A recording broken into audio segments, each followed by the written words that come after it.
Hello बच्चों, कैसे हैं आप? बच्चों, आज हम पढ़ेंगे क्लास 10th सामाजिक अध्ययन के अंतर्गत आर्थिक विकास की समझ विषय का तीसरा अध्याय मुद्रा और साख।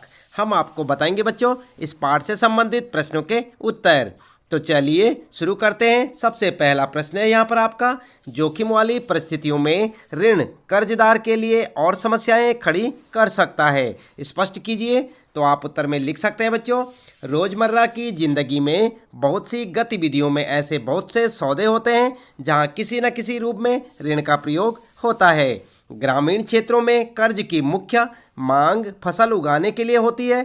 किसान ऋतु के आरंभ में फसल उगाने के लिए उधार लेते हैं और फसल तैयार हो जाने पर उधार चुका देते हैं, किंतु यदि किसी वजह से फसल बर्बाद हो जाती है तो कर्ज की अदायगी असंभव हो जाती है। ऐसी परिस्थिति में किसान अपनी जमीन का कुछ हिस्सा बेचने को मजबूर हो जाता है।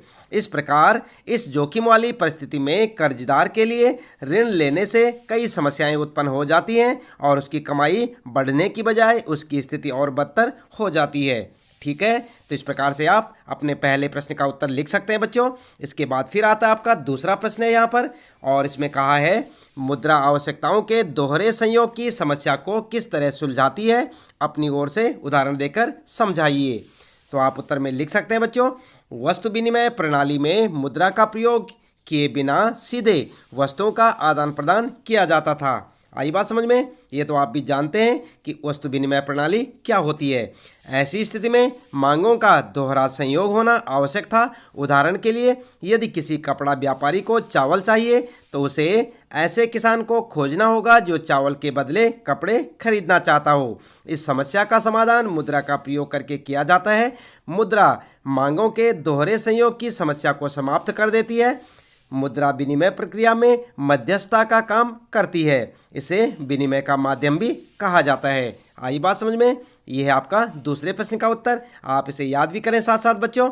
इसके बाद आता है फिर आपका तीसरा प्रश्न, और यहाँ पर कहा है अतिरिक्त मुद्रा वाले लोगों और ज़रूरतमंद लोगों के बीच बैंक किस तरह मध्यस्थता करते हैं।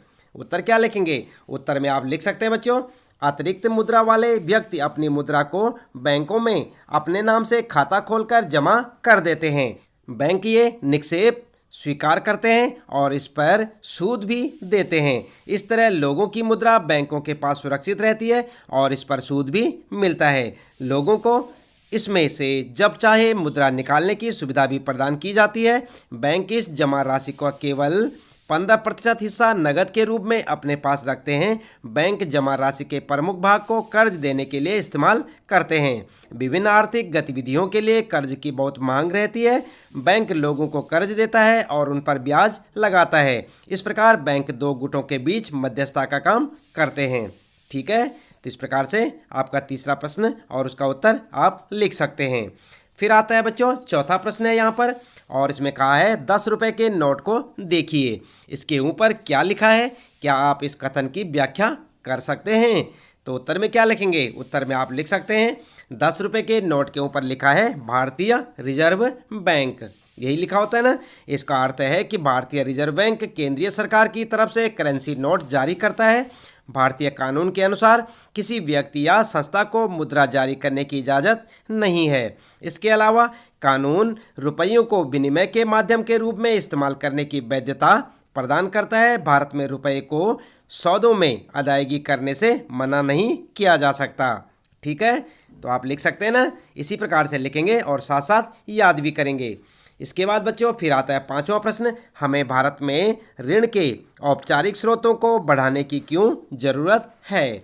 उत्तर क्या लिखें? उत्तर में लिख सकते हैं आप, औपचारिक स्तर पर ऋण देने वालों की तुलना में अनौपचारिक खंड के ज़्यादातर ऋणदाता कहीं ज़्यादा ब्याज वसूल करते हैं। इस प्रकार अनौपचारिक स्तर पर लिया गया ऋण कर्जदाता को कहीं अधिक महंगा पड़ता है। अधिक ब्याज से कर्जदार की आय का अधिकतर हिस्सा ऋण उतारने में खर्च हो जाता है। इससे ऋण का बोझ बढ़ सकता है। व्यक्ति ऋण के फंदे में जकड़ सकता है। इन सभी कारणों से भारत में ऋण के औपचारिक स्रोतों को बढ़ाने की आवश्यकता है। बैंकों और सहकारी समितियों को ज़्यादा कर्ज देना चाहिए। इसके जरिए लोगों की आय बढ़ सकती है, क्योंकि फिर बहुत से लोग अपनी विभिन्न ज़रूरतों के लिए सस्ता कर्ज ले सकेंगे। सस्ता और सामर्थ्य के अंदर का कर्ज देश के विकास के लिए अति आवश्यक है। ठीक है, तो ये हो गया आपका 5वां प्रश्न बच्चों और उसका उत्तर। आता है फिर आपका 6ठा प्रश्न यहाँ पर, और इसमें कहा है गरीबों के लिए स्वयं सहायता समूह के संगठनों के पीछे मूल विचार क्या है? अपने शब्दों में व्याख्या कीजिए। तो आप कर सकते हैं बच्चों अपने शब्दों में व्याख्या। उत्तर में आप लिखेंगे भारत के सभी ग्रामीण क्षेत्रों में बैंक मौजूद नहीं है। जहां हैं वहां भी बैंक से कर्ज लेना साहूकार से कर्ज लेने की अपेक्षा ज़्यादा मुश्किल है। ऋणाधार की कमी होने के कारण भी गरीब परिवार बैंकों से ऋण नहीं ले पाते। इसलिए गरीब लोग महाजनों से ऋण लेते हैं जो ब्याज की दरें ऊंची रखते हैं। गरीबों को इस हालत से बचाने के लिए ऋण देने के नए तरीकों को अपनाने की कोशिश की गई है। आत्मनिर्भर गुटों के संगठन के पीछे भी यही विचार हैं। इन गुटों को सरकार ऋण देती है। इस ऋण को उतारने की जिम्मेदारी भी गुट की होती है। आत्मनिर्भर गुट कर्जदारों को ऋणाधार की कमी की समस्या से उबारने में मदद करते हैं।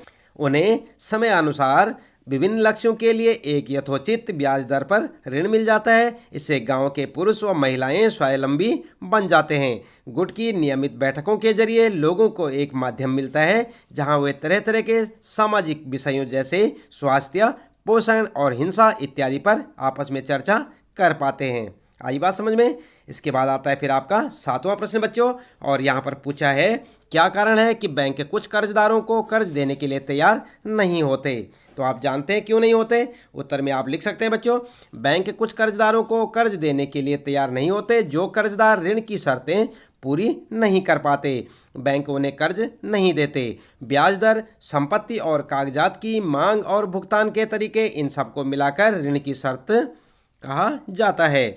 अगर औपचारिकताएं पूरी ना हो तो बैंक ऋण नहीं दे पाते। ठीक है, इस प्रकार से आप लिख सकते हैं बच्चों, साथ साथ याद भी करते रहें। इसके बाद फिर आता है आपका 8वां प्रश्न, और यहाँ पर कहा है भारतीय रिजर्व बैंक अन्य बैंकों की गतिविधियों पर किस तरह नज़र रखता है? यह जरूरी क्यों है? उत्तर में आप लिखेंगे भारत में भारतीय रिजर्व बैंक केंद्रीय सरकार की तरफ से करेंसी नोट जारी करता है। इसके साथ साथ यह अन्य बैंकों की गतिविधियों पर नज़र रखता है। भारतीय रिजर्व बैंक यह देखता है कि बैंक वास्तव में नगद शेष बनाए हुए हैं। बैंक केवल लाभ बनाने वाली इकाइयों और व्यापारियों को ही ऋण मुहैया नहीं करा रहे, बल्कि छोटे किसानों, छोटे उद्योगों, छोटे कर्जदारों को भी ऋण दे रहे हैं।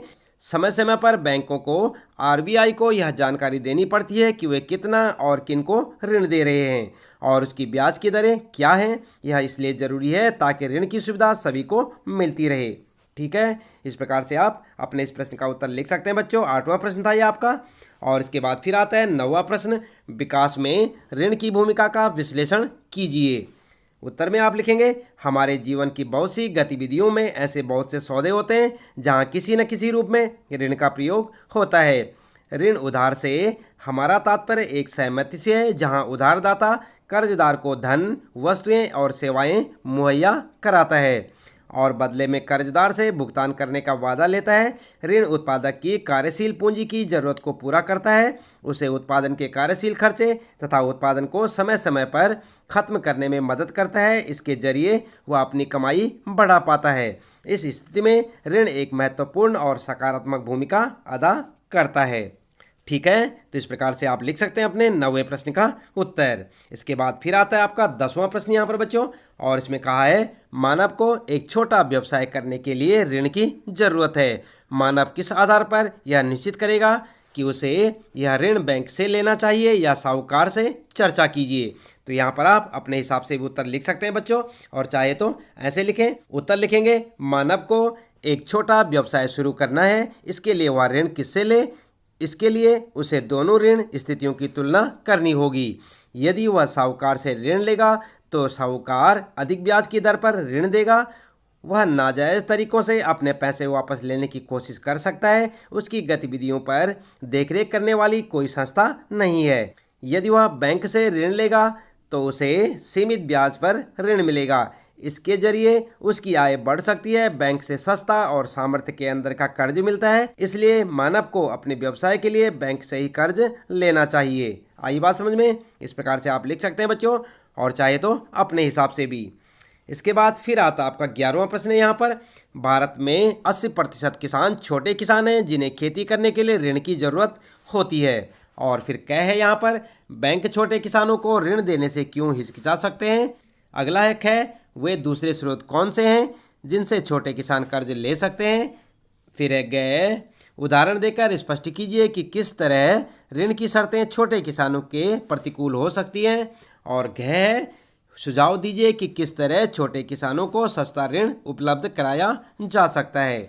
तो आप उत्तर में क्या लिखेंगे बच्चों, उत्तर में आप जो है एक एक करके लिखेंगे। सबसे पहले लिखेंगे क के बारे में, बैंक छोटे किसानों को ऋण देने से इसलिए हिचकिचाते हैं क्योंकि छोटे किसान ऋण की शर्तें पूरी नहीं कर पाते। ऋण के लिए ऋणाधार का उनके पास सर्वथा अभाव होता है। आई बात समझ में। इसके बाद लिखेंगे ख का उत्तर, ये छोटे किसान आमतौर से साहूकारों से कर्ज लेते हैं, तो ये साहूकार बिना ऋणाधार के कर्ज तो दे देते हैं किंतु ब्याज की दरें अधिक रखते हैं। आई बात समझ में। इसके बाद लिखेंगे ग का उत्तर, ऋण की शर्तें छोटे किसानों के प्रतिकूल हो सकती हैं। ब्याज दर, संपत्ति और कागजात की मांग और भुगतान के तरीके आदि ऋण की शर्त होती हैं। उदाहरण के लिए यदि छोटा किसान ऋण लेना चाहेगा तो उसे ये शर्त पूरी करनी होगी, उसे वे कागजात देने पड़ेंगे जो उसके वेतन, संपत्ति आदि का रिकॉर्ड दिखाते हों। यदि किसान के पास ये सब चीज़ें नहीं हैं तो उसे ऋण नहीं मिल पाता। आई बात समझ में। इसके बाद है अगला घ वाला प्रश्न जो था उसका उत्तर, छोटे किसानों को सस्ता ऋण उपलब्ध कराया जा सकता है, इसके लिए सहकारी समितियों की स्थापना की जा सकती है। ये सहकारी समितियां किसानों, बुनकरों, औद्योगिक मजदूरों इत्यादि को सस्ते दामों पर ऋण उपलब्ध करा सकती हैं। सहकारी समितियां कृषि उपकरण खरीदने, खेती तथा व्यापार करने, मछली पकड़ने, घर बनाने और तमाम अन्य किस्म के खर्च के लिए ऋण उपलब्ध कराती हैं। इस प्रकार से आप लिख सकते हैं अपने इन सारे प्रश्नों के उत्तर। इसके बाद बच्चों फिर आता आपका 12वां प्रश्न है और इसमें कहा है रिक्त स्थानों की पूर्ति कीजिए। आप देख रहे हैं यहाँ पर, ये जो आपको रिक्त स्थान दिख रहे हैं आपने यहाँ पर लिखना है। और यहाँ पर सबसे पहले क है आपका और यहाँ पर रिक्त स्थान दे रखा है जहाँ पर आपको भरना है। परिवारों की ऋण की अधिकांश ज़रूरतें अनौपचारिक स्रोतों से पूरी होती हैं, तो क्या लिखना है यहाँ पर अभी हम आपको बताएंगे। आप लगातार देखते रहे वीडियो, जुड़े रहे हमारे साथ बच्चों। और ख है, फिर यहाँ पर आपको कुछ लिखना होगा, ऋण की लागत ऋण का बोझ बढ़ाती है, ठीक है। और यहाँ पर जो है फिर ग है, यहाँ पर भी आपको लिखना है, केंद्रीय सरकार की ओर से करेंसी नोट जारी करता है, कौन करता है यहाँ पर आपको लिखना है। और अगला है घ वाला बच्चों और यहाँ पर आपको लिखना है, आपके लिए रिक्त स्थान दे रखा है। आगे है, पर देने वाले ब्याज से ऋण पर अधिक ब्याज लेते हैं। आई बात समझ में। और इसके बाद ग है, फिर यहाँ पर आपके लिए यहाँ पर भी आपको लिखना है, संपत्ति है जिसका मालिक कर्जदार होता है, जिसे वह ऋण लेने के लिए गारंटी के रूप में इस्तेमाल करता है जब तक ऋण चुकता नहीं हो जाता। तो क्या क्या लिखेंगे आप इन रिक्त स्थानों में, आप देख सकते हैं बच्चों। क वाले में लिखेंगे ग्रामीण, ख वाले में लिखेंगे ऋण फंदा, ग वाले में लिखेंगे भारतीय रिजर्व बैंक और घ वाले में लिखेंगे जमा और ग वाले में ऋणाधार। तो इस प्रकार से आप जो भी रिक्त स्थान दे रखे हैं बच्चों, इनमें से देख के आप उन्हें लिख सकते हैं, आपके प्रश्न का उत्तर हो जाएगा। इसके बाद बच्चों फिर आता आपका 13वां प्रश्न है और यहाँ पर कहा है सही उत्तर का चयन करें। यहाँ पर आपको सही उत्तर लिखना होगा। और क है, स्वयं सहायता समूह में बचत और ऋण संबंधित अधिकतर निर्णय लिए जाते हैं, किसके द्वारा लिए जाते हैं। आप देख सकते हैं ये 3 ऑप्शन आपके लिए, बैंक द्वारा, सदस्यों द्वारा या गैर सरकारी संस्था द्वारा। उत्तर क्या लिखेंगे आप, सदस्यों द्वारा। आप उत्तर में लिख सकते हैं, सही ऑप्शन होगा आपका सदस्यों द्वारा, ठीक है। और इसके बाद बच्चों ख वाला है यहाँ पर आपके लिए, ऋण के औपचारिक स्रोतों में शामिल नहीं है। और कौन शामिल नहीं है, ये 3 ऑप्शन आपके लिए, बैंक, सहकारी समिति या मालिक। तो उत्तर में क्या लिखेंगे आप, उत्तर में आप लिख सकते हैं बच्चों मालिक। आई बात समझ में, ये आपका करेक्ट ऑप्शन होगा। और इसके बाद यहाँ पर आते हैं आपके अतिरिक्त परियोजना या कार्यकलाप से संबंधित प्रश्न। और पहला प्रश्न है बच्चों, आप देख सकते हैं नीचे दी गई तालिका शहरी क्षेत्रों के विभिन्न लोगों के व्यवसाय दिखाती है। इन लोगों को किन उद्देश्यों के लिए ऋण की जरूरत हो सकती है, रिक्त स्तंभों को भरें। और यहाँ पर आपके लिए ये रिक्त स्थान दे रखे हैं। यहाँ पर भी एक साइड में लिखा है व्यवसाय और दूसरे साइड में ऋण लेने के कारण। तो यहाँ पर आपको जो रिक्त स्थान दिख रहे हैं बच्चों, आपको यहाँ पर लिखना होगा। और यहाँ पर जो है व्यवसाय में लिखा है निर्माण मजदूर, और दूसरे पे है कंप्यूटर शिक्षित स्नातक छात्र, तीसरा है सरकारी सेवाओं में नियोजित व्यक्ति, दिल्ली में प्रवासी मजदूर, घरेलू नौकरानी, छोटा व्यापारी, ऑटो रिक्शा चालक, और आगे लिखा है बंद फैक्ट्री का मजदूर। तो यहाँ पर जो आपको रिक्त स्थान दे रखे हैं बच्चों, आप इन्हें भरेंगे। आगे यहाँ पर कहा है, आगे लोगों को 2 वर्गों में विभाजित कीजिए जिन्हें आप सोचते हैं कि बैंक से कर्ज मिल सकता है और जिन्हें कर्ज मिलने की आशा नहीं है। आपने वर्गीकरण के लिए किन किन कारकों का उपयोग किया है। और यहाँ पर लिखा है, आप देख सकते हैं, यहाँ पर है व्यवसाय और यहाँ पर ऋण लेने के कारण। और सबसे पहले आप देख सकते हैं, निर्माण मजदूर अपनी आकस्मिक आवश्यकताओं की पूर्ति हेतु। कंप्यूटर शिक्षित छात्र, यहाँ पर आपको देखने को मिलेगा, कंप्यूटर खरीदकर अपना व्यवसाय खोलने हेतु। सरकारी सेवा में नियोजित व्यक्ति घर बनाने या बच्चों की पढ़ाई हेतु। दिल्ली में प्रवासी मजदूर, तो इधर आप देख सकते हैं ताकि वो अपनी झुग्गी बना सके। और घरेलू नौकरानी, यहाँ पर आप देख सकते हैं दैनिक आवश्यकताओं की पूर्ति हेतु। और छोटा व्यापारी, तो यहाँ पर क्या है, सामान खरीदने के लिए। ऑटो रिक्शा चालक में आप देख सकते हैं ताकि वह टैक्सी खरीद सके। बंद फैक्ट्री का मजदूर, ताकि वह अपने बच्चों का पेट भर सके। ठीक है। और तो उत्तर में आप क्या लिखेंगे बच्चों, उत्तर में आप लिख सकते हैं, बैंक से कर्ज मिलने के आधार पर इन्हें इस प्रकार विभक्त किया जा सकता है। और किस प्रकार से किया जा सकता है, आप इस प्रकार से एक टेबल बना सकते हैं बच्चों, जैसे आप यहाँ पर देख रहे हैं। और सबसे पहले यहाँ पर लिखेंगे जिन्हें बैंक से कर्ज मिल सकता है, और दूसरी साइड में लिखेंगे जिन्हें बैंक से कर्ज नहीं मिल सकता है।